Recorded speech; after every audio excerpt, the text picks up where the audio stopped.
বেশ, বলল এরিক। এবার যে তরবারিটা আমি এইমাত্র জয় করলাম সেটা নিয়ে প্রতিজ্ঞা করো। হেসে হোয়াইট ফায়ার হাতে তুলে নিল গাদ্রাদা। কথাগুলো আবার বলে চুমো খেলো ওটার চওড়া ফলায়। তরবারিটা ফিরিয়ে নিয়ে এরিক বলল, আমিও কথা দিচ্ছি, তোমাকে ছাড়া আর কাউকে ভালোবাসবো না কখনো। যদি কথা না রাখি, বিয়ে করতে পারো তোমার যাকে খুশি। লজ্জায় মাথা নিচু করে বসেছিল ওসপাকার, এবার লাফিয়ে উঠল প্রচণ্ড ক্রোধে। আমি এখানে এসেছিলাম আসমুন্ডু, বলল সে, তোমার মেয়েকে বিয়ে করার প্রস্তাব নিয়ে। অথচ এই ছেলেটার জাদুতে কুস্তিতে পরাজিত হয়েছি, ভুলে গেছি প্রস্তাব দিতেও। এখন তারই বাগদান সামনে বসে শুনতে হচ্ছে আমাকে। ঠিকই শুনেছ ওসপাকার, বলল অসমুন্ডু। নিজের দেশে ফিরে গিয়ে একটা বিয়ে করো, তাহলেই আফসোস মিটে যাবে। এত চমৎকার একটি মেয়ের পক্ষে তুমি একেবারেই অযোগ্য। আমরা দক্ষিণের লোকেরা ঐশ্বর্য কিংবা প্রতিপত্তিকে খুব একটা বড় চোখে দেখি না। আমাদের কাছে মানুষই বড়। সবচেয়ে ঘৃণা করি আমরা তাকে, যে ষড়যন্ত্রের মাধ্যমে জয়লাভ করতে চায়। আমি নিজের চোখে দেখেছি লাথি মেরেছ তুমি এরিকের খালি পায়ে, নেকড়ের মতো কালো দাঁত বসিয়ে দিয়েছ ওর কাঁধে। আর জুতোর তলায় চর্বি দেওয়ার ব্যাপারে কার হাত আছে সেটাও তুমিই ভালো বলতে পারবে। এর পেছনে আমার কোনো হাত নেই। যা কিছু করার করেছে তোমার শয্যা সঙ্গিনী ডাইনি গ্রোয়া। শোনো আসমুন্ডু, আজ থেকে আমি তোমার শত্রু হয়ে গেলাম চিরদিনের জন্যে। তাছাড়া তোমার মেয়েকেই বিয়ে করব আমি। এরিক, তোর সাথে খেলা এখনও শেষ হয়নি আমার। আবার যখন দেখা হবে আমাদের বুঝবি পুরুষের খেলা কাকে বলে। তোর কাছ থেকে অবশ্যই আমি ছিনিয়ে নেব গাদ্রাদাকে, আর হোয়াইট ফায়ার দিয়ে কেটে নেব তোর মুন্ড। কাজের চেয়ে তোমার কথা বেশি, বলল এরিক। কোনো প্রতিযোগিতায় আমার সাথে নামতে চাও তুমি? এ মুহূর্তে নয়, কারণ উপযুক্ত অস্ত্র আমার কাছে নেই। তবে চিন্তা করিস না, শিগগিরই আবার আমার দেখা পাবি তুই। খুব শিগগিরই বলে মনে হয় না। ঘুরে খোরাতে খোরাতে এরিক চলল হল অভিমুখে। পুরুষদের প্রবেশদ্বারের বাইরে দেখা হলো গ্রোয়ার সাথে। চর্বি দিয়েছ তুমি আমার জুতোয়, বলল সে। কথাটা মিথ্যে ব্রাইটিস, মিথ্যে বলছো তুমি। যে কাজ করেছো তার ফল আমি তোমাকে টের পাইয়ে দেব। আসমুন্ডের স্ত্রী তুমি নও, হবেও না কোনো দিন। মাথায় একটা বুদ্ধি এসেছে। অদ্ভুত চোখে তাকালো গ্রোয়া। বুদ্ধি শুধু তোমারই নেই, জেনে রাখো। আসমুন্ডের স্ত্রীর মর্যাদা পাওয়ার আশা আমি এখনও ছাড়িনি। এবার বুঝলাম কে দিয়েছে চর্বি। ডাইনির উপযুক্ত কাজ। সত্যিই তুমি ডাইনি, মৃত্যুও হবে ডাইনির মতো। আর তোমার মেয়ের ভাগ্যে কি আছে তা আমি বলতে চাই না। এরিক ঢুকে বলল হলঘরে। একটু পরেই আসমুন্ডু এসে এরিককে বুঝিয়ে বলল যে তার এখন চলে যাওয়া দরকার। ওসপাকারের ঘোড়াগুলো খুঁজে পাওয়া যাচ্ছে না, সুতরাং মিডাল হব থেকে সে এখন যেতে পারছে না। তারা দুজন একত্রে থাকলে রক্তপাতের সম্ভাবনা আছে। এরিক স্বীকার করল, ঠিকই বলেছে আসমুন্ডু। সামান্য বিশ্রাম নিয়ে বাড়ির পথ ধরল সে। চোখে পড়া মাত্র ছুটে এসে তাকে বুকে জড়িয়ে ধরল সেভোনা। অভিযানের পুরো বর্ণনা শুনে দুঃখ করল থরগ্রিমার আজ বেঁচে নেই বলে। কিছুক্ষণ চিন্তায় মগ্ন থাকার পর এরিক বলল, মা, গ্রিনফেলের চাচা থরর তো মারা গেছে। তার মেয়ে অন্যার থাকার জায়গা পর্যন্ত নেই। মেয়েটি সুন্দরী আর নানা কাজ জানে। ওকে আমাদের কাছে এনে রাখি না কেন? অন্যাকে এনে রাখবি কেন? বলল সেবনা।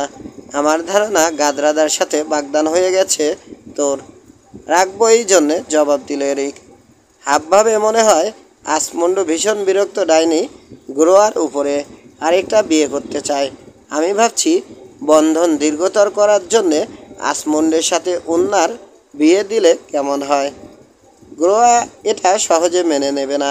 বলল সেভনা, মেনে নিক বা না নিক, আমাদের মধ্যে যে সম্পর্ক তা এখনকার চেয়ে খারাপ হওয়া অসম্ভব।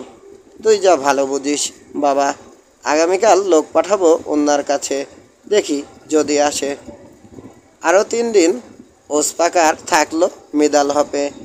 2-4টে কথা হলো আসমন্ডের সাথে, গাদরাদার সাথে একেবারেই নয়। গাদরাদাকে পাবার জন্যে পাগল হয়ে উঠল ওসপাকার, আর সে পাগলামিতে ইন্ধন জোগালো সোয়ানহিল্ড আর ব্রিয়ন। ওদিকে সোয়ানহিল্ডের মিথ্যে প্রলোভনে পাগল হয়ে উঠেছে গিজার, কিন্তু আসমন্ডের ভাবসাব দেখে বিয়ের প্রস্তাব দেওয়ার সাহস পায়নি।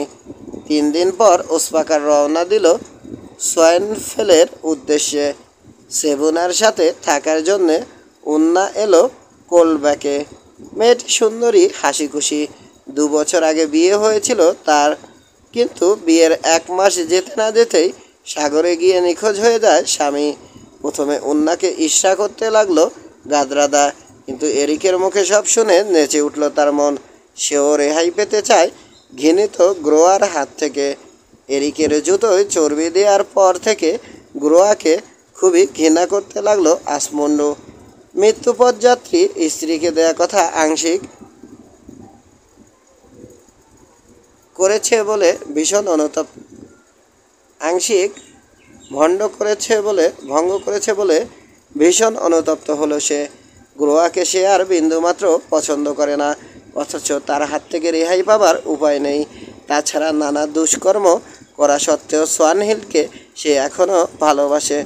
ওদিকে বিদ্বেষ আর রোষে আরও তিস হয়ে গেল গ্রোয়া। বড় বড় কালো চোখ জোড়ায় আগুন জেলে ঘুরে বেড়ায় সে, ক্রমেই বাড়িয়ে তোলে সবার ঘৃণা।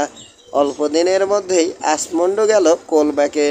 উন্নাকে দেখে এত পছন্দ হলো, বিয়ের প্রস্তাব দিল সে এরিকের কাছে। মনে মনে খুশি হলেও এরিক বলল উন্নার মতামতটা নেওয়া দরকার। উন্না অমত করল না। আসমন্ডের বয়স হয়েছে সত্যি, কিন্তু অর্থবল, লোকবল, ভূসম্পত্তি কোনোটাতেই সে খাটো নয়। সুতরাং বাগদান সম্পন্ন হলো। বিবাহ উত্তর ভোজ হবে শরৎকালে, ফসল কাটার পর। মিদালহপে ফেরার পথে দুশ্চিন্তাগ্রস্ত হয়ে পড়ল আসমন্ড। কথাটা তো গ্রোয়াকে জানাতেই হবে। তার ডাকিনী বিদ্যাকে খুব ভয় পায় সে। হলঘরে ঢুকতেই দেখা হলো গ্রোয়ার সাথে। কোথায় গিয়েছিল প্রভু, জানতে চাইল সে কোলব্যাকে। জবাব দিল আসমন্ড, সম্ভবত এরিকের চাচাতো বোন উন্নাকে দেখতে। হ্যাঁ, উন্না এখন তাহলে তোমার কে প্রভু? অনেক কিছু। ফসল কাটার পরে সে হবে আমার স্ত্রী। সংবাদটা তোমার জন্য শুভ নয় গ্রোয়া। কথাটা শোনার সাথে সাথে ধকধক করে উঠল গ্রোয়ার 2 চোখ। ক্ষীণ 2টো হাত কি যেন ধরার চেষ্টা করতে লাগলো শূন্যে। ফেনা গড়ালো ঠোঁটের কোণ বেয়ে। সভয়ে পিছিয়ে এসে আসমন্ড বলল, আজ দেখতে পেলাম তোমার আসল রূপ। এতদিন ভুলেছিলাম তোমার মায়ায়, আজ তা কেটে গেল। হয়তো দেখতে পেয়েছ আসমন্ডসন, কিন্তু এর চেয়েও আমার খারাপ রূপ তুমি দেখবে ওনার সঙ্গে বিয়ের আগে। বছরের পর বছর তোমার শয্যা সঙ্গিনী থেকে নানা লোকের নানা কথা শুনে এখন আরেকজন প্রতিদ্বন্দ্বীকে আমি সহ্য করব ভেবেছ? যতক্ষণ জাদুর শক্তি আছে সহ্য আমি করব না। সর্বনাশ করব আমি তোমার আর এরিক ব্রাইটিজের। মৃত্যু তোমাদের গ্রাস করবে। বিড়বিড় করে রনিক ভাষায় কী সব আওড়াতে লাগলো সে।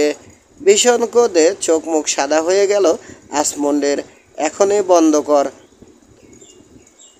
করো তোমার অশুভ কথাবার্তা, নইলে ফেলে দেব গোল্ড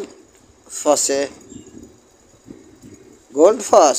হ্যাঁ, খরচটা সেই জলাশয়ই হয়তো হবে আমার শেষ আশ্রয়, কিন্তু সে দৃশ্য দেখার সৌভাগ্য তোমার হবে না। আমার আগেই চোখ বুঝবে তুমি আর অন্য। তীক্ষ্ণ 3টে চিৎকার ছাড়ল গ্রোয়া। হাত দুটো আবার ছুঁড়ে দিল শূন্যে। পর মুহূর্তেই জ্ঞান হারিয়ে দরাম করে লুটিয়ে পড়ল মেঝেতে। ডাইনি কোথাকার। লোকজন ডাকার পর বলল আসমন্ড, অশুভ ওই চেহারা জীবনে কখনো না দেখলেই ছিল ভালো। পুরো 10 দিন গ্রোয়ার কাটলো অচেতন অবস্থায়। সোয়ান হিল তার শুশ্রূষা করল। 10 দিন পর জ্ঞান ফিরে পেয়ে আসমন্ডের কাছে গিয়ে গ্রোয়া বলল, মনে হলো স্বপ্নের মধ্যে আমি যেন দেখলাম থরোডের কন্যা অন্যার সাথে বাগদান সম্পন্ন করছো বলে অসুস্থতার আগে আমি তোমাকে অনেক কটু কথা বলেছি প্রভু। হ্যাঁ, দুর্ব্যবহারের জন্যে আমাকে ক্ষমা করো প্রভু। যা কিছু বলেছি মুছে ফেলো তোমার মন থেকে। বিক্ষত হৃদয় তীক্ষ্ণ কথার জন্ম দেয়, তবে এটা তুমি ভালো করেই জানো। দোষ আমার যতই থাক, ভালো সবসময় আমি তোমাকেই বেসেছি। আমার যাবতীয় পরিশ্রম তোমারই জন্যে, এমনকি তোমার অর্থ সম্পদও আমার জ্ঞানের কাছে অনেকখানি ঋণী। তাই যখন শুনলাম অন্য এক মেয়ে আসছে আমার স্থান দখল করতে, মাথা আর ঠিক রাখতে পারিনি। জানি যে রূপ দেখে তুমি এত একদিন মুগ্ধ হয়েছিলে তার কিছুই এখন আর অবশিষ্ট নেই। তবু সেদিনের সেই সম্পর্কের জোরেই বলছি, জীবনের শেষ কটা দিন তোমার সেবা করেই কাটাতে দাও আমাকে। এরপরেও যদি তাড়িয়ে দিতে চাও, মরে পড়ে রইব তোমার দরজার সামনে। বয়স আরও বাড়লে এই অনুতাপ জর্জরিত করবে তোমাকে। কথা বলতে বলতে অঝরে কাঁদতে লাগলো গ্রোয়া। নরম হয়ে এলো আসমন্ডের মন। সন্দেহ পুরোপুরি না ঘুচলেও ভেবেচিন্তে শেষমেশ গ্রোয়ার ইচ্ছে পূরণ করলো সে। সুতরাং গ্রোয়া থেকে গেল মিদাল হপেই। আচরণে দেখা গেল বিনয়। 7, এবার কাহিনীতে প্রবেশ করছে আতলি দ্য গুড, অর্কনির আর্ল। তার মা হেলগা আইসল্যান্ডের অধিবাসী। মায়ের ভূসম্পত্তির যে অংশ আতলি পেয়েছে সেগুলোর দেখাশোনা করার জন্যে শরৎকালে সে এসেছিল আইসল্যান্ডে। বসন্তের শুরুতেই দেশের উদ্দেশ্যে জাহাজ ছাড়ল সে, কিন্তু দক্ষিণ পূব থেকে ধেয়ে আসা কুয়াশা আর বৃষ্টির ফলে আশ্রয় নিতে বাধ্য হলো ওয়েস্টম্যান আইসল্যান্ডে।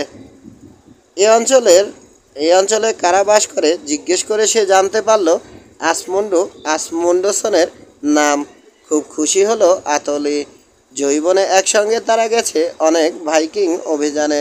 জাহাজটা এখানেই রেখে মিদাল হপে যাব আমরা, বলল সে। দুজন সঙ্গী সহ আতলি গেল মিদাল হপে। শাসক হিসেবে আতলি ছিল আর্লদের সেরা। এমনই সুশাসন প্রতিষ্ঠা করেছিল সে। অর্কনির অধিবাসীরা তার নাম দিয়েছিল আতলি দ্য গুড। বিপত্নিক আর্লের বয়স এখন 60, কিন্তু পাকা দাড়ি ছাড়া বয়সের আর কোনো চিহ্ন তার মধ্যে নেই। দুঃখ আতলির একটাই, সে নিঃসন্তান। দীর্ঘ 30 বছর পর দেখা হওয়া সত্ত্বেও এক নজরে আতলিকে চিনতে পারল আসমন্ড। সাদরে পাশে বসিয়ে সমস্ত ঘটনা শুনে আবহাওয়া ভালো না হওয়া পর্যন্ত তাকে থেকে যেতে বলল মিদাল হপে। আসমন্ডের সাথে গল্প করতে করতেই সোয়ান হিলকে চোখে পড়ল আতলির। মেয়েটির গভীর নীল চোখ, বাঁকানো রক্তলাল ঠোঁট, টোল পড়া গাল আর মুক্তোর মতো দাঁত মুগ্ধ করল তাকে। সুন্দরী এই মেয়েটি কি তোমার? জানতে চাইল আতলি। ওর নাম পিতৃহীনা সোয়ানহিল। মুখ অন্যদিকে ফিরিয়ে জবাব দিল আসমন্ড। বেশ, এখন থেকে কেউই আর ওকে পিতৃহীনা বলবে না। আতলি হাসল। খুব কম মানুষেরই এমন মেয়ে আছে। হ্যাঁ, সত্যিই ও সুন্দরী, বলল আসমন্ড, কিন্তু ওর মেজাজটা বড় ভয়ঙ্কর। প্রত্যেক তরবারিতেই কিছু না কিছু খুঁত থাকে, জবাব দিল আতলি। কিন্তু একজন বুড়ো মানুষের কুমারীদের সৌন্দর্যের সাথে কি সম্পর্ক আছে? দীর্ঘশ্বাস ফেলল সে। এ বিষয়ে আর কোনো কথা তাদের মধ্যে হলো না। এদিকে দুজনের কথোপকথন গেল সোয়ানহিল্ডের কানে। বুড়োকে খানিকটা খেলালে বেশ মজা হয়, ভাবল সে। ঘুরঘুর করতে লাগলো বুড়োর আশপাশে। তার মিষ্টি কণ্ঠ, জ্ঞানের কথাবার্তা শুনে বুড়োর মনে হলো এমন মেয়ে পৃথিবীতে আগে কখনো আসেনি। আবহাওয়া পরিষ্কার হলো একদিন। সোয়ানহিল্ডকে আতলি জানালো আজ তাকে রওনা দিতে হবে অর্কনি দ্বীপের উদ্দেশ্যে। আতলির হাতে একটা হাত রেখে চোখে চোখ মুখে চেয়ে সোয়ানহিল বলল, যাবেন না, আমার বিশেষ অনুরোধ, যাবেন না। ছুটে বেরিয়ে গেল সে ঘর থেকে। অবাক হলো আতলি, আপন মনে বলল, অদ্ভুত ব্যাপার, সুন্দরী এক মেয়ে বুড়োর প্রেমে পড়েছে। বুড়োতে হাত বুলোতে বুলোতে ডুবে গেল সে গভীর চিন্তায়। কিন্তু নিজের ঘরে ঢুকে হেসে কুটি কুটি হলো সোয়ানহিল্ড। মাস টোপ গিলেছে, এবার খেলাবার পালা। সমস্ত লক্ষ্য করে অবাক হলো গাদরাদা। সে এতই সৎ যে ভাবতেও পারে না কোনো মেয়ে এমন ছলনা করে কিভাবে। আতলি ভাবে সম্পূর্ণ নিশ্চিত না হয়ে কোনো কথা আচমণ্ডকে বলা যাবে না।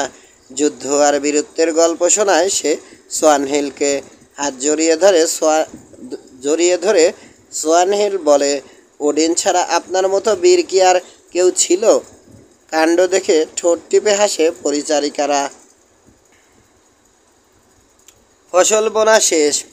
এরিকের মনে পড়ল শপথের কথা। স্কালাগ্রিমের বিরুদ্ধে লড়াই করার জন্য যেতে হবে তাকে মোসফেলে। তার জানা মতে স্কালাগ্রিমের চেয়ে শক্তিধর মানুষ এ অঞ্চলে আর কেউ নেই। বিয়ের আগেই না বিধবা হয়ে যায় গাদরাদা। দীর্ঘশ্বাস পড়ল এরিকের বুক চিরে। স্কালাগ্রিমের কানেও গেছে এরিকের শপথ। তাই এক রাতে কোলব্যাকে এলো সে। এরিকের খোয়ার থেকে একটা ভেড়া নিয়ে কুঠার দিয়ে টোকা দিল তার দরজায়। তারপর খানিকটা এগিয়ে অপেক্ষা করতে লাগলো। তাড়াহুড়ো করে স্বল্প পোশাকে বেরিয়ে এলো এরিক। এক হাতে ডাল, আরেক হাতে হোয়াইট ফায়ার। উজ্জ্বল জ্যোৎস্নায় দেখলো ঘোড়ার পিঠে বসে আছে কালো দাড়িওয়ালা এক বিশালদেহী লোক। এক হাতে তার বিরাট এক কুঠার, কোলে একটা ভেড়া। কে তুমি? চেঁচিয়ে উঠল এরিক। আমার নাম স্কালাগ্রিম, জবাব দিল লোকটা। অনেকে আমাকে মাত্র একবারই দেখেছে, দ্বিতীয়বার দেখার স্বাদ কারোরই হয় না। কারো কারো আবার দেখার সুযোগই শেষ হয়ে গেছে এ জীবনের জন্যে। শুনলাম তুমি নাকি শপথ নিয়েছ মোসফেলে গিয়ে লড়বে বেয়ারসার্ক স্কালাগ্রিমের বিরুদ্ধে। এসো, আমি তোমাকে স্বাগত জানাবো। আর এই কুঠার দিয়ে খচ করে কেটে ফেললো সে ভেড়ার লেজটা। তোমার এই ভেড়ার স্যুপ খাবো আমি, চামড়া দিয়ে তৈরি করব ফতুয়া। এটা নিয়ে দেখা করো আমার সাথে মোসফেল পাহাড়ে। লেজটা ছুঁড়ে দিল স্কালাগ্রিম। নিশ্চয় যাব, বলল এরিক। যেও যেও, পাহাড়ি বাতাস বালকদের জন্যে ভালো। হাসতে হাসতে ঘোরা ঘুরিয়ে নিল স্কালাগ্রিম। দেখতে দেখতে টিলার আড়ালে অদৃশ্য হয়ে গেল লোকটা। ভীষণ রেগে যাওয়া সত্ত্বেও হেসে উঠল এরিক। যথাসময়ে মা আর অন্যার কাছ থেকে বিদায় নিয়ে বেরিয়ে পড়ল এরিক। মাথায় পরিধান করল বাবা থরগ্রিমারের শিরনাস্ত্র। কোমরে ঝোলালো হোয়াইট ফায়ার। হাতে ধরা বলদের চামড়ার শক্ত বর্ম। একটা রাত সে যাত্রা বিরতি করলো মিদালহপে। অনেক কথা হলো গাদরাদা আর আতলির সাথে। এরিককে খুব পছন্দ করে ফেললো আতলি। আহা, এমন একটা পুত্র যদি তার থাকতো, ভেবে বলল আর্লের গোপন দীর্ঘশ্বাস। আমি ভবিষ্যৎবাণী করছি ব্রাইটিস, গলা চড়িয়ে বলল সে, যে বেয়ারসার্কের বিরুদ্ধে তুমি লড়তে যাচ্ছ, দুর্ভাগ্য আছে তার। তবে সবসময় খেয়াল রেখো মাথায় যেন আঘাত না লাগে। আর শত্রুর অগ্রগতি রুখে দেওয়ার চেষ্টা করো ঢালের সাহায্যে। উপদেশের জন্য ধন্যবাদ জানিয়ে বিশ্রাম নিতে গেল এরিক। পরদিন সূর্যোদয়ের অনেক আগেই উঠে পড়ল সে। চুপি চুপি গাদরাদা এসে বেঁধে দিল তার শিরনাস্ত্র। কাজটা আমার জন্যে মোটেই আনন্দের নয় এরিক, বলল গাদরাদা। কে জানে এই শিরনাস্ত্র বেয়ারসার্কটা খুলে নেবে কিনা। নিতে পারে, বলল এরিক, কিন্তু আমি বেয়ারসার্ক বা অন্য কাউকেই ভয় পাই না। সোয়ানহিল্ডের খবর কি? বুড়ো আর্লের সাথে বেশিরভাগ সময় কাটাচ্ছে। আলো এখন পুরোপুরি মুগ্ধ। বুড়ো সোয়ানহিলকে বিয়ে করলে কিন্তু মন্দ হয় না। আমরা স্বস্তির নিঃশ্বাস ফেলতে পারি। ঘটনা যদি সেরকমই ঘটে, বুড়োর কপালে দুঃখ আছে, তবে বিয়ে করার ইচ্ছে সোয়ানহিল্ডের আছে বলে মনে হয় না। গাদরাদাকে চুমো খেয়ে বিদায় নিল এরিক। সে চোখের আড়ালে না যাওয়া পর্যন্ত নিজেকে সামলে রাখলো গাদরাদা। তারপর তারপর কাঁদলো কিছুক্ষণ নিঃশব্দে। কৃতদাস জনকে সঙ্গে নিয়ে সূর্যাস্তের 2 ঘন্টা আগে এরিক পৌঁছলো মোসফেলের পাদদেশে। ডান পাশে হেকলা শৈবালে ধূসর পাহাড়টা ভয়ঙ্কর দর্শন। তবে দু পাহাড়ের মাঝখানে রয়েছে চমৎকার তৃণভূমি। ঢাল বেয়ে খানিকটা ওঠার পর সমতল একটা জায়গা, কালো পাথরের মাঝখান দিয়ে নেমে যাচ্ছে পানি। এখানেই হাত মুখ ধুয়ে খাবার খেলো দুজনে। তারপর ঘোড়া দুটোকে দেখার ভার জনের উপর দিয়ে ঢাল বেয়ে আবার উঠতে লাগলো এরিক। একাই তাকে হতে হবে স্কালাগ্রিমের মুখোমুখি। অবশেষে সে এসে পৌঁছলো সরু একটা পথে। দুপাশ থেকেই খাড়া নেমে গেছে পাহাড়। জন আর ঘোড়া দুটোকে এরিক দেখতে পেল 100 ফ্যাদমেরও নিচে। স্কালাগ্রিম থাকে কোথায় ভেবে খানিকটা হতভম্ব হয়ে গেল এরিক। হঠাৎ শৈলশিরার একেবারে শেষে বেঁকে যাওয়া আরেকটা সরু পথ চোখে পড়ল তার। পথটার ওপাশে একটা গুহামুখ। সেখানে দিক দিক জ্বলছে একটা আগুন। ইতস্তত ছড়িয়ে আছে ভেড়ার কিছু হাড়। নেকড়ে তাহলে বাড়িতেই আছে। গুহামুখে উকি দিল এরিক। কাউকে চোখে পড়ল না, কিন্তু কানে যেন ভেসে এলো একটা নাক ডাকার শব্দ। সন্তর্পণে সে ঢুকে পড়ল গুহায়। মৃদু একটা আগুন আভা ছড়াচ্ছে ভেতরে। গুহার প্রান্তে ভেড়ার চামড়ার উপর শুয়ে ঘুমে বিভোর দাড়িওয়ালা এক বিশালদেহী লোক। পাশে রাখা একটা কুঠার। ইচ্ছে করলে এই মুহূর্তে এই গুহাবাসীকে আমি খতম করে দিতে পারি, ভাবল এরিক। কিন্তু এ ধরনের কাজ আমি কখনোই করব না। একজন বেয়ারসার্ককেও ঘুমন্ত অবস্থায় মারা সম্ভব নয়। পা টিপে টিপে গিয়ে দাঁড়ালো সে স্কালাগ্রিমের পাশে। হোয়াইট ফায়ারের ডগা দিয়ে কেবল তাকে একটা খোঁচা দিতে যাবে, এমন সময় স্কালাগ্রিমের পেছন থেকে উঠে বসলো আরেকজন লোক। দুজনের সাথে আমি লড়তে চাই না। ছুটে বেরিয়ে গেল এরিক গুহা থেকে। তরবারি উঁচিয়ে বাচ্চা হারানো মাদি ভালুকের মতো ঘোত করতে করতে ছুটে এলো অন্য বেয়ারসার্কটা। কাছাকাছি আসতেই কোপ মারল। ঢালে সে আঘাত প্রতিহত করলো এরিক। তরবারি চালালো একই সাথে।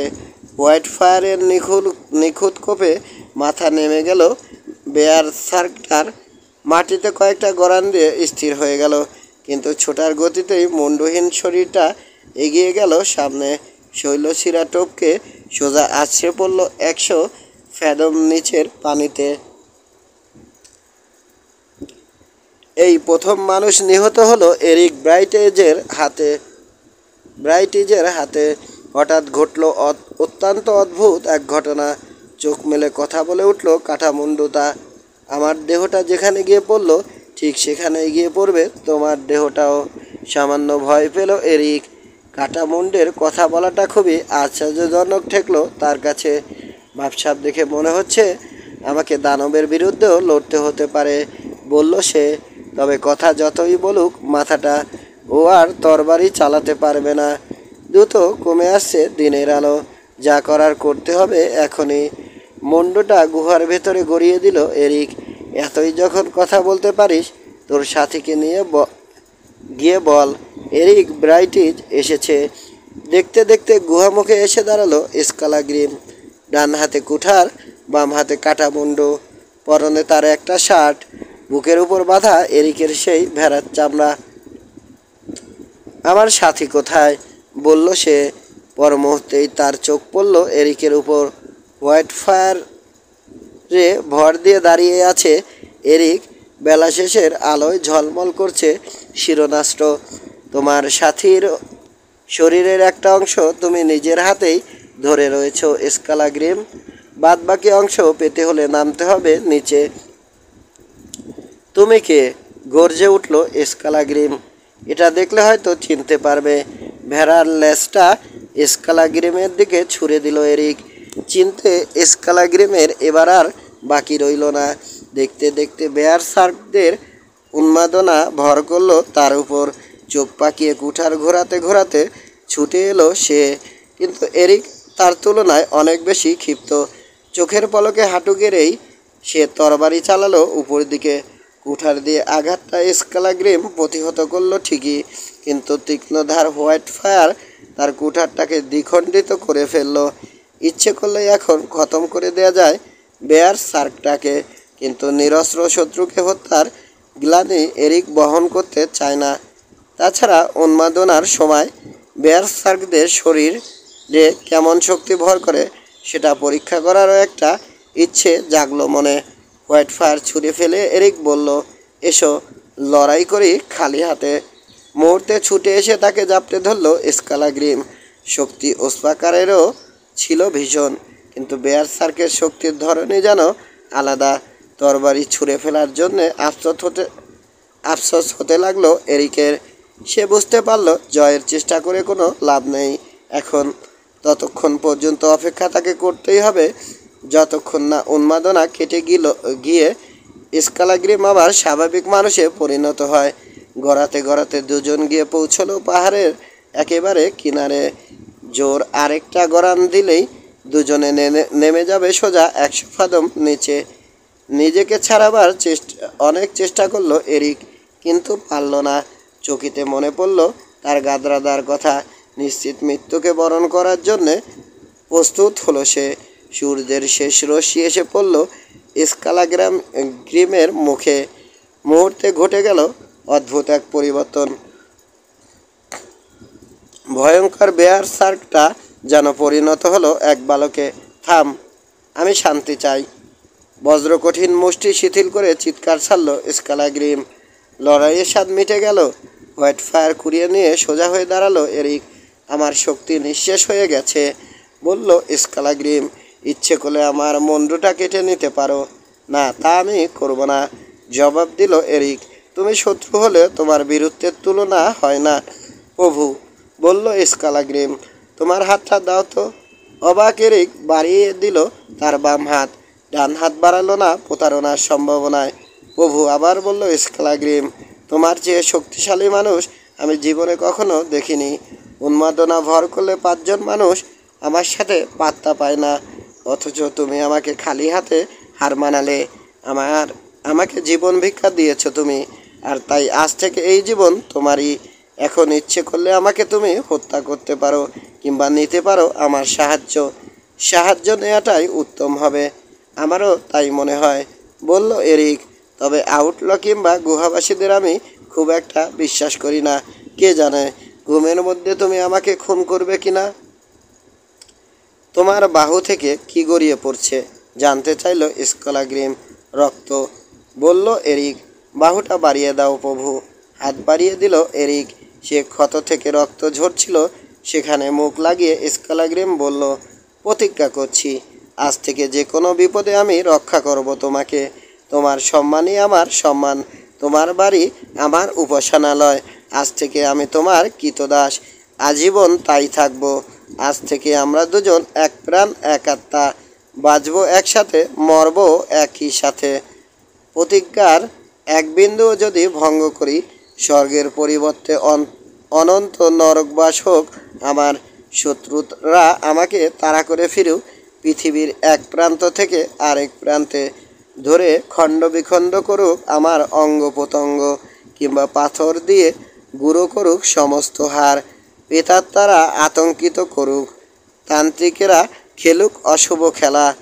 মনে হচ্ছে শত্রুর সাথে লড়াই করতে এসে একটা বন্ধু পেয়ে গেলাম, বলল এরিক। আর এটা ঠিক যে একজন বন্ধুর আমার বড়ই প্রয়োজন স্কালাগ্রিম। বেয়ার সার্ক হলেও বিশ্বাস করলাম তোমার কথা। আজ থেকে তুমি আমার অধীনে থাকবে, কিন্তু তাই বলে তুমি আমার কৃতদাস নও। সবসময় আমরা দুজন পাশাপাশি থাকব। আজ থেকে কিছুটা বাড়িয়ে তোমার নাম দিলাম আমি স্কালাগ্রিম ল্যাম্বস্টেইল। এখন তাড়াতাড়ি খাবার আর পানীয় আনো তো, তোমার পেছনে মাথা আমার ঘুরছে, বুড়ো ভাল্লুক কোথাকার। 8 এরিককে গুহায় নিয়ে গেল স্কালাগ্রিম। খেতে দিল মাংস, পান করার জন্যে এল। খিদে নিবারণ করার পর ভালোভাবে এরিক তাকালো স্কলা গ্রিমের দিকে। কাঁচা পাকা চুল নেমে এসেছে কাঁধ পর্যন্ত, নাকটা ঈগলের ঠোঁটের মতো বাঁকানো, খোঁচা খোঁচা দাড়ি, চোখ জোড়ায় বাজ পাখির তীক্ষ্ণতা। শরীরটা সামান্য কুঁজো, কিন্তু গড়ন অত্যন্ত শক্ত সমর্থ। তোমার মতো মানুষকে পরাজিত করা স্মরণীয় ঘটনা বটে, বলল এরিক। তা এমন কি ঘটনা ঘটেছিল তোমার জীবনে যে পরিণত হতে হয়েছিল বেয়ার স্যারকে? সে এক লজ্জার কাহিনী প্রভু। আমার দেশ উত্তরে। 10 বছর আগে আমি ছিলাম একজন ছোটোখাটো কৃষক। খুব সুন্দরী এক বউ ছিল, আমার নাম থোরনা। খুব ভালোবাসতাম ওকে, কিন্তু আমাদের কোনো সন্তান ছিল না। আমার দেশ থেকে সামান্য দূরেই ছিল আরেকটা দেশ, নাম তার সোয়াইন ফেল। সেখানে বাস করে ওসপাকার ব্ল্যাকটুথ। লোকটা যেমন শয়তান তেমনি শক্তিশালী। মুখ খুলতে গিয়েও নিজেকে সামনে নিল এরিক। থোরানাকে দেখে মুগ্ধ হয়ে গোপনে তাকে নিয়ে যাবার প্রস্তাব দেয় ওসপাকার, কিন্তু থোরানা সে প্রস্তাবে রাজি হয় না। পরে টাকা পয়সা আর ভালো ভালো জিনিস দিতে চায় ওসপাকার। থোরানা জড়িয়ে পড়ে সেই প্রলোভনে, তবে লোকলজ্জার ভয়ে সরাসরি যেতে চায় না সে। একটু ষড়যন্ত্র করে ওসপাকারের সাথে একটা ষড়যন্ত্র করে ওসপাকারের সাথে। এক রাতে এল খেয়ে পার হয়ে শুয়ে আছি আমি, হঠাৎ 8জন সশস্ত্র লোকসহ বাড়িতে ঢুকে আমাকে বেঁধে ফেললো ওসপাকার। তারপর থোরানাকে বলল যাবার জন্যে তৈরি হতে। প্রথমে খানিকটা মায়াকান্না কাঁদলো থোরানা, তারপর পোশাক পরে তৈরি হলো ঝটপট। লক্ষ্য করলাম ওর মেখলার পাশে গোজা রয়েছে একটা ছুরি। আত্মহত্যা করো বললাম আমি। এই লজ্জার তুলনায় মৃত্যুবরণ করাই শ্রেয়। কথাটা ঠিক নয়, জবাব দিল সে। আমি তোমাকে ভালোবাসি, তবে এ পরিস্থিতিতেও একজন মেয়ে নতুন ভালোবাসার সন্ধান পেতে পারে। কানে ভেসে এলো তার বিদ্রুপাত্মক হাসি। তোরানাকে নিয়ে চলে গেল ওসপাকার। তার সাঙ্গপাঙ্গরা আমার সামনে হল্লা করতে লাগলো আমারই এল খেতে খেতে। তাদের টুকরো টুকরো কথাবার্তায় ক্রমে ক্রমে প্রকাশিত হলো ষড়যন্ত্রের রূপ। লজ্জায় অপমানে মরে যাবার ইচ্ছে হলো। হঠাৎ কি যেন একটা পরিবর্তন ঘটে গেল আমার ভেতরে। কখন পটপট করে ছিঁড়ে ফেলেছি বাঁধনগুলো, কখন টেনে নিয়েছি কুঠারটা, কিছুই জানি না। উন্মাদনা যখন কাটলো সারা ঘরে, তখন শুধু রক্ত আর রক্ত। 8টা মৃতদেহ আমি জড়ো করলাম এক জায়গায়। সেগুলোর উপর চাপালাম টেবিল, বেঞ্চ, শুকনো ঘাস এবং বাড়ির যাবতীয় দাহ্য পদার্থ। তারপর সেই স্তূপের উপর কডের তেল ঢেলে জ্বালিয়ে দিলাম আগুন, যাতে সবাই মনে করে 8 মাতালের সাথে আমিও পুড়ে ছাই হয়ে গেছি। সেদিন থেকে স্কলা গ্রিম নাম নিলাম আমি। শপথ নিলাম সব পুরুষ আর মহিলার বিরুদ্ধে। জঙ্গলে কিছুদিন থাকলাম বুনোদের সাথে, তারপর চলে এলাম মোসফেলে। এই গুহায় আছি আমি গত 5 বছর। অপেক্ষা করছি সেই দিনটির, যেদিন দেখা পাবো ওসপাকার আর দুশ্চরিত্রা থোরানার। মানুষের উপর অনেক অত্যাচার করেছি, আমার মুখোমুখি হয়ে প্রায় কেউই নিস্তার পায়নি। তোমার কাছেই আমি পরাজিত হলাম এই প্রথম। সত্যি বড় অদ্ভুত কাহিনী, বলল এরিক। তবে মনে হচ্ছে আমাদের দুজনকে একত্র করার পেছনে নিয়তির হাত আছে। গাদরাদার কথা খুলে বলল সে। বর্ণনা করলো কুস্তির, দেখালো ওসপাকারের কাছ থেকে জয় করা হোয়াইট ফায়ার। সব শুনে হেসে উঠল স্কালাগ্রিম। হ্যাঁ, নিয়তি আমাদের একত্র করেছে। ওসপাকার আমাদের দুজনেরই শত্রু। আমরা দুজন মিলেই খতম করব ওকে। দাঁত খিচিয়ে সে লাফিয়ে উঠল শূন্যে। শান্ত হও, বলল এরিক। ওসপাকার এখানে নেই আমার হাতে। ওর মরার আর খুব দেরি নেই প্রভু। ভালো কথা। হ্যাঁ প্রভু, চালাকি বা ষড়যন্ত্র না করলে যে কোনো 6জন লোকের মহড়া আমরা দুজনেই নিতে পারি। কিন্তু তোমার গল্পটা আমার খুব একটা পছন্দ হয়নি।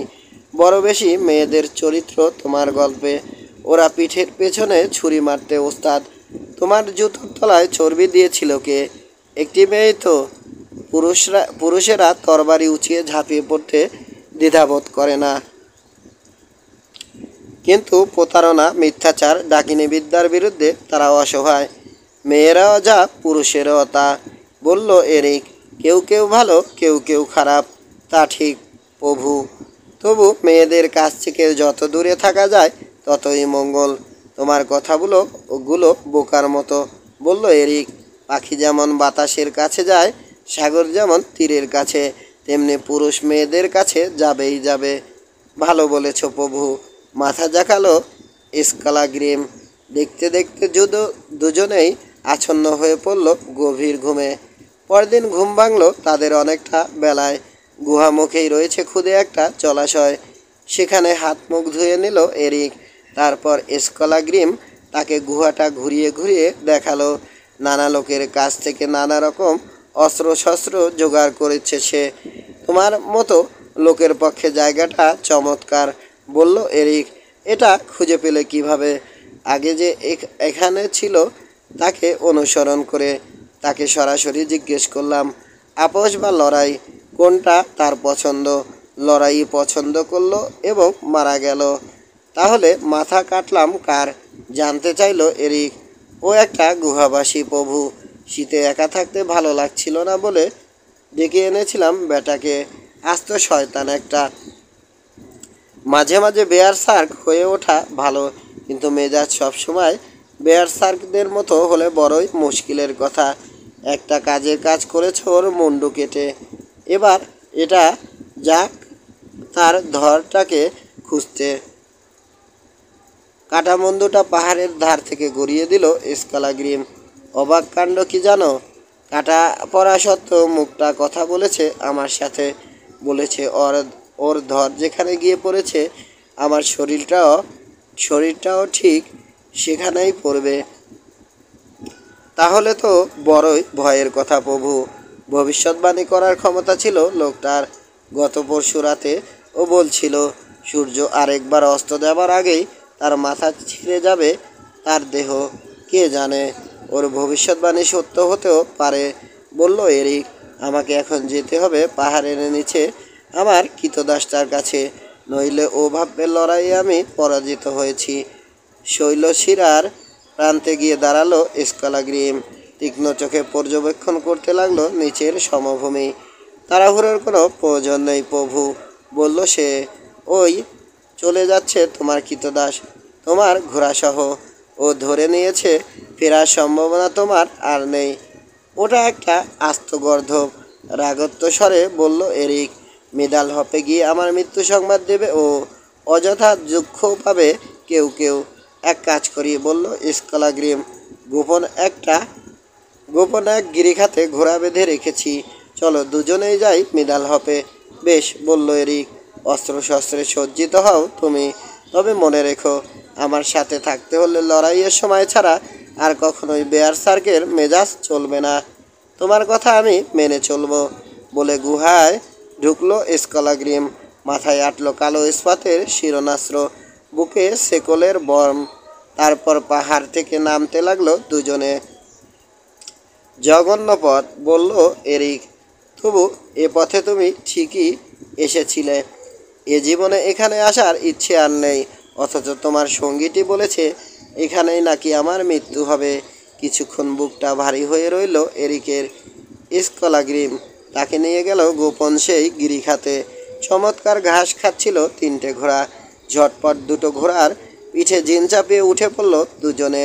4 ঘন্টা ঘোড়া হাঁকিয়ে তারা পৌঁছলো হর্সেড হাইটস এ। পথে কোনো লোকের সাথে দেখা হলো না, কিন্তু পাহাড়টা পেরোতেই চোখে পড়ল ঘোড়ায় উঠতে যাচ্ছে কজন সশস্ত্র লোক। এতক্ষণে মানুষের দেখা পেলাম, স্কালাগ্রিম বলল। হ্যাঁ, তবে খারাপ মানুষের, জবাব দিল এরিক। দেখতে পাচ্ছি আমি ওয়াসপাকার ব্ল্যাকটুথকে, সাথে তার 2 ছেলে গিজার আর মোল্ড। ঘোড়া থেকে নেমে প্রস্তুত হও, আমাদের সঙ্গে ওরা মোটেই ভালো ব্যবহার করবে না। ঘোড়ার পিঠ থেকে দুজনেই লাফিয়ে নামলো মাটিতে। লোকগুলো ধীরে ধীরে এগিয়ে এলো তাদের দিকে। এবার দেখব তোমার দৌড়, বলল এরিক। ভয় পেও না প্রভু, জবাব দিল স্কলাগ্রিম। বড় শুভ ক্ষণে মিলিত হয়েছি আমরা। শুভ কি অশুভ আর কিছুক্ষণের মধ্যেই বোঝা যাবে। যাই হোক, উন্মাদনায় পেয়ে বসলেও আমার পেছন দিকটা যেন অরক্ষিত রেখো না। তাই হবে প্রভু। লোকগুলো একেবারে কাছে এসে গেল, কিন্তু শিরনাস্ত্র থাকায় এরিককে চিনতে পারল না। তুমি কে? জানতে চাইল ওসপাকার। আমাকে তোমার চেনা উচিত, ব্ল্যাকটুথ, জবাব দিল এরিক। আর আমাকে না চিনলেও অন্তত এটা চেনা উচিত। একটানে সে বের করলো হোয়াইট ফায়ার। আমাকেও হয়তো তুমি চিনতে পারবে ওসপাকার, চেঁচিয়ে উঠল বেয়ার সার্ক। লোকে আমাকে স্কলাগ্রিম নামে ডাকে, এরিক ব্রাইটিস ডাকে লাম্বস টেইল বলে, কিন্তু তুমি একসময় ডাকতে আনন্দ নামে। এবার বলো, কেমন আছে থোরানা? এক শত্রুর সন্ধানে বেরিয়ে দুটো শত্রু পেয়ে গেলাম। ওসপাকার হাসলো। এর কি বল? চিঠি সংরক্ষণের জন্য তোর মুন্ডুটা নিয়ে গিয়ে কি উপহার দেবো গাদরা কাকে? এরিক বল। চিঠি সংরক্ষণের জন্যে তোর মুন্ডুটা নিয়ে গিয়ে কি উপহার দেবো গাদরা দাকে? আর আনন্দ, আমি ভেবেছিলাম তুই মারা গেছিস। তোর জন্যে থোরানা পাঠিয়েছে এটা। সর্বশক্তি দিয়ে একটা বর্ষা ছুঁড়ে মারল সে, কিন্তু মাঝপথেই বর্ষাটা ধরে পাল্টা ছুড়ল স্কালাগ্রিম। ঢাল ফুটো করে বর্ষা আঘাত হানল ওসপাকারের কাঁধে। যুগপৎ যন্ত্রণার ক্রোধে চেঁচিয়ে উঠল ওসপাকার। যা, থোরানাকে গিয়ে বলিস কাঁটাটা খুলে দিতে, আর ক্ষতটা যেন সারিয়ে দেয় চুমো খেয়ে খেয়ে। লড়াইয়ের পক্ষে অযোগ্য হয়ে পড়ায় ওসপাকার আর লোকগুলোকে আদেশ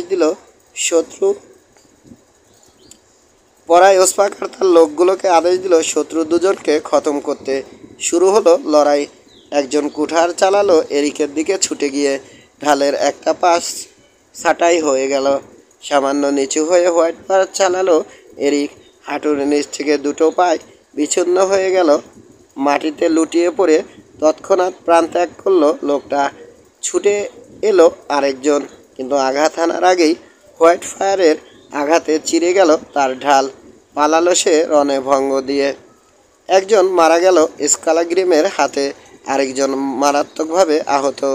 মুখে কাটার দাগলা লম্বা এক লোক ছুটে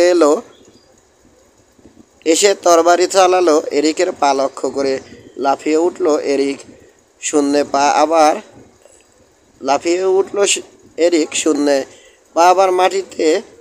মাটি স্পর্শ করার আগেই নেমে এলো হোয়াইট ফায়ার।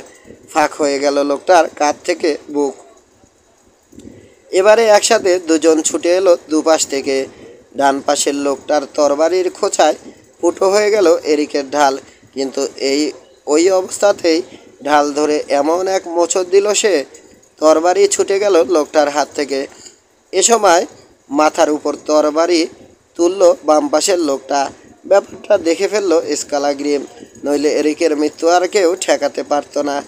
স্কালাগ্রিম দেখলো ঘুরে দাঁড়াবারও আর কোনো উপায় নেই, সুতরাং কুঠারের উল্টো পিঠ দিয়ে আঘাত হানলো সে।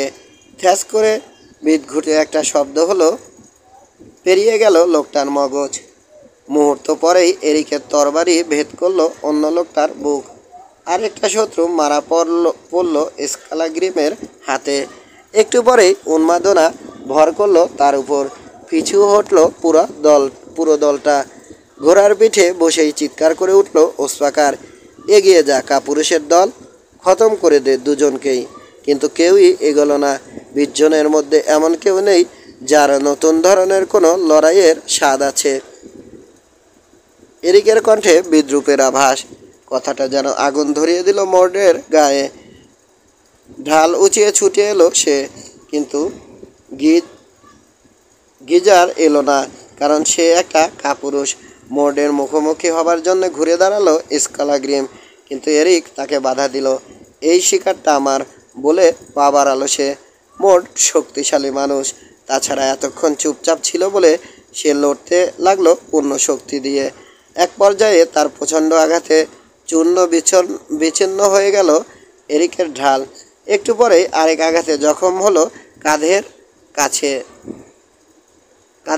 কাছটায়। অকেজো ঢালটা ছুঁড়ে ফেলে দিয়ে দু হাতে তরবারি ধরল এরিক। ক্রোধে উন্মত্ত মোট ছুটে গেল আঘাত হানার জন্যে। লাফিয়ে সরে গেল এরিক, তরবারি চালালো, একই সাথে তলপেটে ঢুকে পিঠ ফুঁড়ে বেরিয়ে গেল হোয়াইট ফায়ার। মোর্ডের মৃত্যুতে ছত্রভঙ্গ হয়ে পালিয়ে গেল ওরা যে যেদিকে পারে। পিছু পিছু ছুটল স্কলাগ্রিম। যে লোকটা তার হাতে আহত হয়েছিল, পিছে পড়ে গিয়েছিল সে। স্কলাগ্রিমের বিশাল কুঠার উঠে গেল উপরে।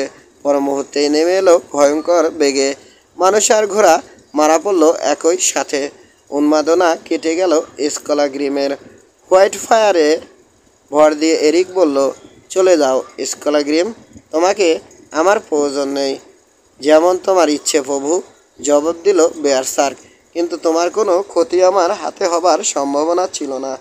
এমন কোনো লোককে সাথে রাখতে চাই না আমি যে কথা শোনে না। কি বলেছিলাম? বেয়ারসার্কদের মেজাজ দেখানো চলবে না, অথচ এত তাড়াতাড়ি ভুলে গেছো সে কথা। চলে যাও তুমি। ঠিকই বলেছ প্রভু। ঘোড়ার দিকে রওনা দিল স্কলাগ্রিম। থাম, বলল এরিক। ক্ষমা করলাম এবারকার মতো, কারণ সত্যিই তুমি বীর, কিন্তু আর কখনো কথা অমান্য করবে না। 7 জন লোক মারা পড়েছে, ওসপাকারও আহত, চরম অপমানিত হয়েছে ওরা। কিন্তু ব্যাপারটা বোধহয় আমাদের জন্য খুব একটা ভালো হবে না। অনেক বন্ধুবান্ধব আছে ওসপাকারের। আমাদের বিরুদ্ধে অল থিং এ নালিশ করবে সে। বর্ষাটা যদি আরেকটু গভীরে যেত, বলল স্কালাগ্রিম।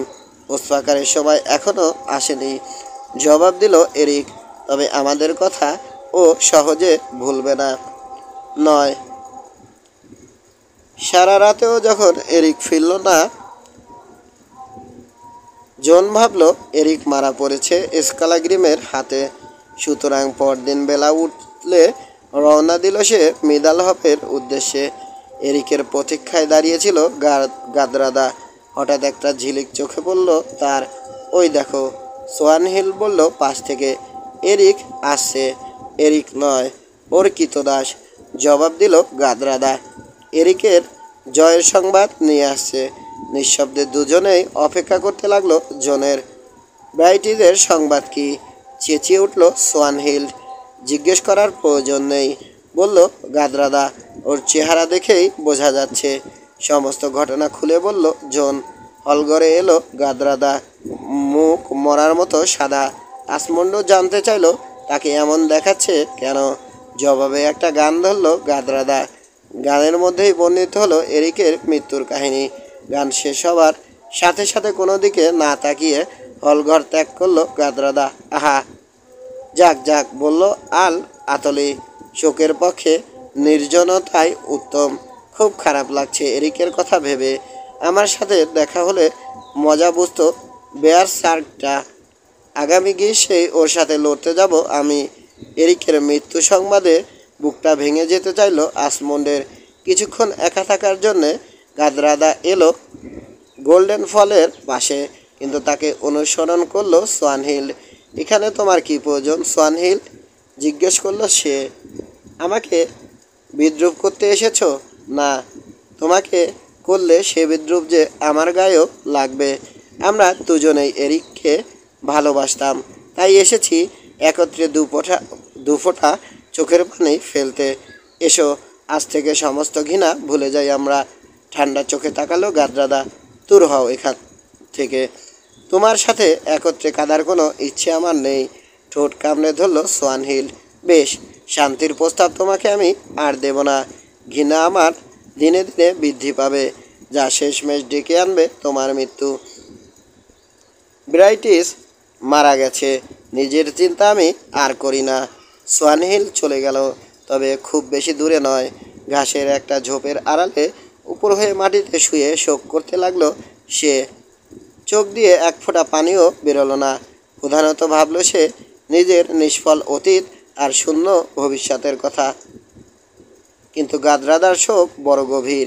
সে অনুভব করলো তার ক্ষতিটি আর পূরণ হবার নয়। কাঁদতে কাঁদতে একসময় ঘুমিয়ে পড়ল শান্ত গাদরাদা। স্বপ্ন দেখলো একটা ঝোপের ভেতরে সে খুঁজে ফিরতে লাগলো এরিককে। ঝলমলে পোশাক পরিহিত স্বয়ং ওডিন এসে দাঁড়ালো তার সামনে। কাকে খুঁজছো কুমারী গাদ্রাদা? এরিক ব্রাইটিসকে। এরিক ব্রাইটিস থরগ্রিমের পুত্র, ওর পিছু তুমি ছেড়ে দাও। কাঁদতে কাঁদতে গাদ্রাদা প্রার্থনা করলো যেন কিছুক্ষণের জন্য হলেও তাকে দেখা করার অনুমতি দেওয়া হয় এরিকের সাথে। দেখা হলে কি মূল্য দেবে? বলল ওডিন। আমার জীবন, জবাব দিল গাদ্রাদা। বেশ, এক রাতের জন্য তুমি এরিককে পাবে, তারপর মারা যাবে এবং তোমার মৃত্যুই হবে তার মৃত্যুর কারণ। স্বপ্ন ভেঙে গেল, কিন্তু কানে তখনও যেন ভেসে আসছে ওডিনের কণ্ঠ। চোখ মেলল গাদ্রাদা, অবাক হয়ে দেখলো তার সামনেই দাঁড়িয়ে রয়েছে যুদ্ধ বিধ্বস্ত এরিক। একই সত্যিই তুমি, নাকি এখন আমি স্বপ্ন দেখছি? না, স্বপ্ন নয়। কিন্তু ওভাবে তাকিয়ে রয়েছো কেন গাদ্রাদা? ধীরে ধীরে উঠে দাঁড়ালো গাদ্রাদা। আমি ভেবেছিলাম মারা পড়েছো তুমি স্কালাগ্রিমের হাতে। চিৎকার দিয়ে এরিকের বুকে লুটিয়ে পড়ে ফোঁপাতে লাগলো সে। সমস্ত কিছু খুলে বলার পর এরিক জানলো সন্ধ্যার আগেই তাকে পৌঁছতে হবে মিডালহপে। ক্ষুধা তৃষ্ণায় তার অবস্থা কাহিল। ওদিকে অপেক্ষা করতে করতে অস্থির হয়ে পড়েছে স্কালাগ্রিম।